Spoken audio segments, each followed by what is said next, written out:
नमस्कार दोस्तों, स्वागत है आपका कंसेप्ट नर्सिंग क्लासेस में। आज की क्लास में हम लोग आरआरबी रिक्रूटमेंट के बारे में चर्चा करेंगे। तो नर्सिंग से संबंधित जो इसमें वैकेंसी आई है, ये नर्सिंग सुपरिंटेंडेंट की आई है। और इसमें देख सकते हैं ये नर्सिंग सुपरिंटेंडेंट में जो इसकी टोटल पोस्ट है ये 717 हैं, और कई भी अन्य पोस्ट भी आई हैं, जैसे फार्मासिस्ट है, ऑप्टोमेट्रिस्ट है, इससे संबंधित भी पैरामेडिकल की पोस्ट हैं। अब इसमें जो नर्सिंग सुपरिंटेंडेंट है, इसकी बेसिक सैलरी 44,900 है और टोटल पोस्ट होती है 713। इसमें क्या है कि वेरियस जो भी अन्य प्रकार के रेलवे जोन है, सब रेलवे जोन से अलग अलग पोस्ट यहाँ पर निकाली गई हैं। टोटल पोस्ट होती है 713। इसका एक ही फॉर्म आप लोगों को फिल करना है एक पोस्ट के लिए। अब इसमें ऐसा है कि जो इसका अन्य बातें हैं वो भी यहाँ पर हम लोग यहाँ पे अभी देख ले रहे हैं।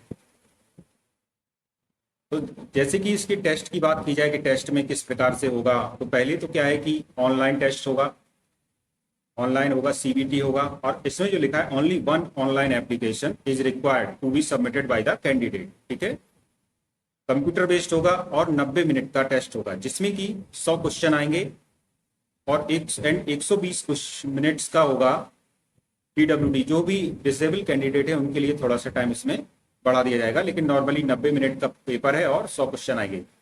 अब ये 100 क्वेश्चन जो आएंगे, इसमें से जो नर्सिंग से संबंधित होंगे ये क्वेश्चन होंगे 70, और बाकी जनरल अवेयरनेस के आएंगे 10 क्वेश्चन, मैथमेटिक्स, जनरल रीजनिंग और जनरल इंटेलिजेंस के आएंगे 10 क्वेश्चन, और जनरल साइंस के आएंगे 10 क्वेश्चन। इस प्रकार से 100 नंबर का पेपर होगा। प्रत्येक को एक एक अंक मिलेंगे, और इसमें निगेटिव मार्किंग भी दी गई है, 1/3 की इसमें निगेटिव मार्किंग होगी। जो मिनिमम क्वालिफाइंग है रिजर्व अनरिजर्व के लिए, जनरल के लिए 40% है, ओबीसी एससी के लिए 30% है, और एसटी के लिए 25% मिनिमम क्वालिफाइंग मार्क्स इसमें रखे गए हैं। उस हिसाब से पहले इसको शॉर्ट लिस्ट किया जाएगा। अब आगे बात करते हैं, ये तो होगा कि कौन कौन से पेपर हैं वो किस प्रकार से पूछे जाएंगे। तभी आपको बता दिया 90 मिनट का क्वेश्चन पेपर है, 100 क्वेश्चन आएंगे और प्रत्येक का एक अंक होगा, और 1/3 की निगेटिव मार्किंग होगी। कंप्यूटर बेस्ड एग्जामिनेशन इसमें है। जनरल कैंडिडेट को 40% नंबर पास होने के लिए इसमें चाहिए, ओबीसी को 35-30 चाहिए और एसटी को 25 चाहिए। अब आगे बात करते हैं कि किन किन आरआरबी बोर्ड से ये वैकेंसी निकली है। अहमदाबाद है, अजमेर, बेंगलुरु, भोपाल, भुवनेश्वर, बिलासपुर, चंडीगढ़, चेन्नई, गोरखपुर, गुवाहाटी, जम्मू, श्रीनगर, कुल मिला के पूरा ऑल इंडिया के जो भी बोर्ड हैं, इसमें सभी बोर्ड से, रेलवे बोर्ड से ये वैकेंसी लगभग निकली हुई है। अब इनका डिस्ट्रीब्यूशन करते हैं, देखते हैं कि किस बोर्ड में सबसे ज्यादा आरआरबी में वैकेंसी दी गई है। तो इसके संबंध में यहाँ पर देखेंगे कि सबसे पहले तो यहाँ का जो नर्सिंग सुपरिंटेंडेंट का है, जैसे कि पे लेवल 44,900 बताई गई है, तो इसका जो मिनिमम एजुकेशनल क्वालिफिकेशन है वो बहुत गौर करने लायक है, क्योंकि यहाँ पे ना तो इसका नाम स्टाफ नर्स है, ना नर्सिंग ऑफिसर है, इसका नाम है नर्सिंग सुपरिंटेंडेंट पोस्ट का नाम है। जो इसमें मिनिमम एज चाहिए 20 वर्ष है और अपर एज चाहिए 43 वर्ष है। बाकी जो भी रिजर्वेशन के हिसाब से इसमें छूट भी आयु में दी गई है, ऊपरी आयु में छूट दी गई है। अब इसमें चाहिए क्या है, certificate as registered nurse and midwife having passed 3 year course in GNM from a school of nursing. GNM pass होना चाहिए और एक रजिस्ट्रेशन होना चाहिए, या बीएससी नर्सिंग होना चाहिए और रजिस्ट्रेशन कराना चाहिए। ये तो होती है जीएनएम की बात।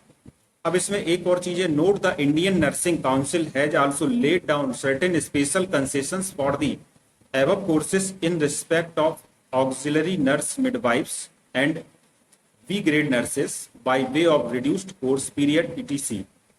Candidates obtaining the qualification prescribed above under these concessions will also be eligible for recruitment.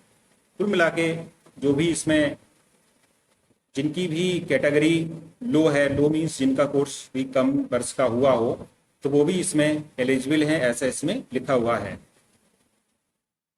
अब आगे बात करते हैं कि किस किस बोर्ड से कितनी सीटें इसमें हैं। आरआरबी अहमदाबाद की यदि बात करें तो यहाँ पर अहमदाबाद में जो वैकेंसी नर्सिंग सुपरिंटेंडेंट की है, टोटल अनरिजर्व के लिए 13 सीट हैं, एससी के लिए 2 हैं, एसटी के लिए 1 है और ओबीसी के लिए 3 है, और ईडब्ल्यूएस के लिए 1 सीट है।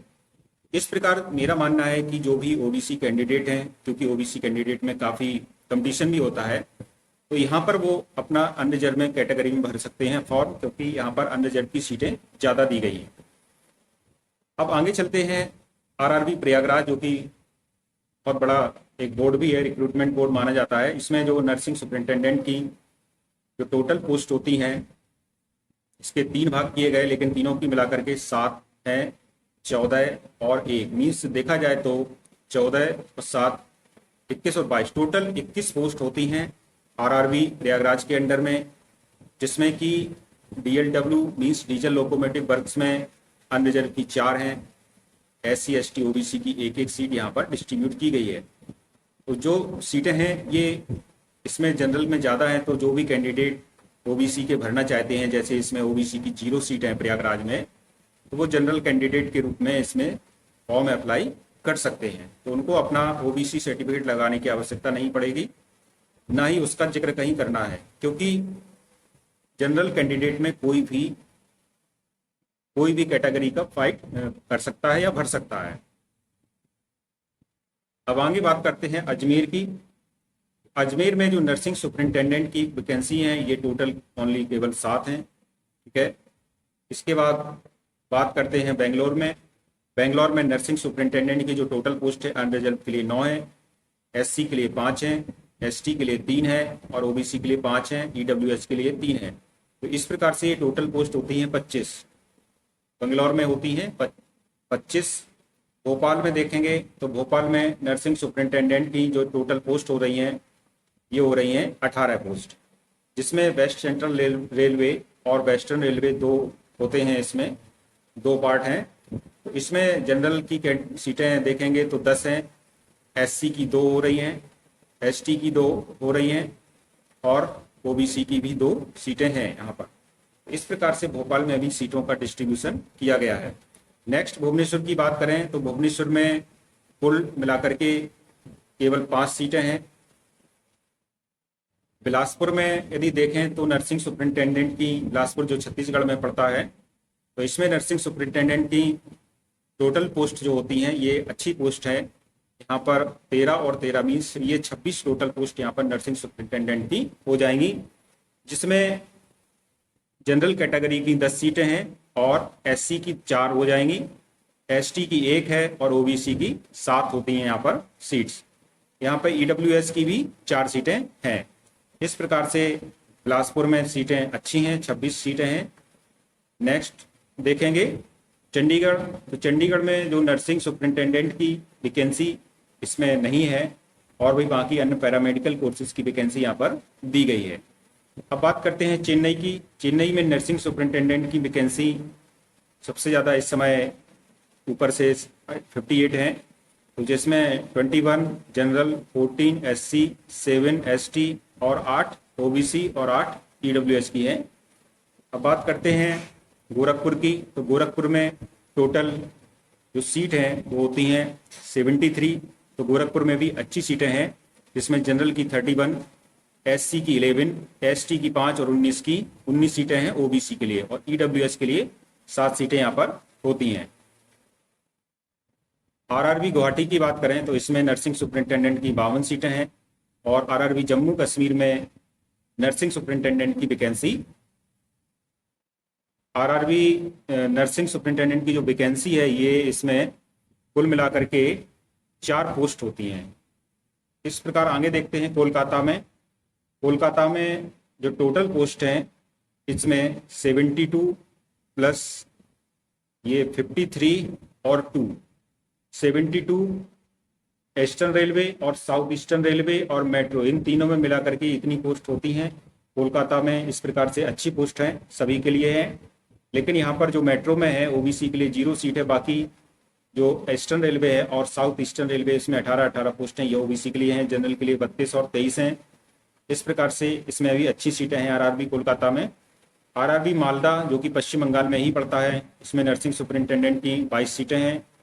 RRB मुंबई में नर्सिंग सुपरिंटेंडेंट की सीटें जो होती हैं, क्योंकि RRB मुंबई में वेस्टर्न सेंट्रल रेलवे और वेस्टर्न रेलवे 2 आएंगे इसमें, तो इसमें 84 और 49 सबसे अधिक सीटें यहाँ पर RRB मुंबई में ही हैं। इस प्रकार से आगे चलते हैं मुजफ्फरपुर में।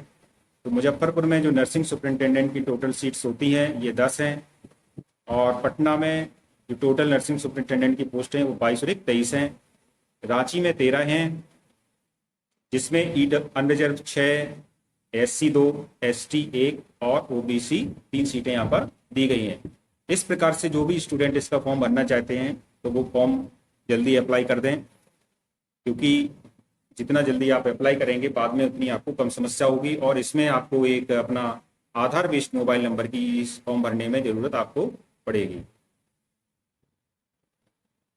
अब बात की जाए इसकी जो फीस की बात की जाए तो जनरल कैंडिडेट के लिए जो फीस है ये 500 रुपये निर्धारित की गई है, और रिजर्व कैटेगरी के लिए जो फीस है ये 250 रुपये निर्धारित की गई है।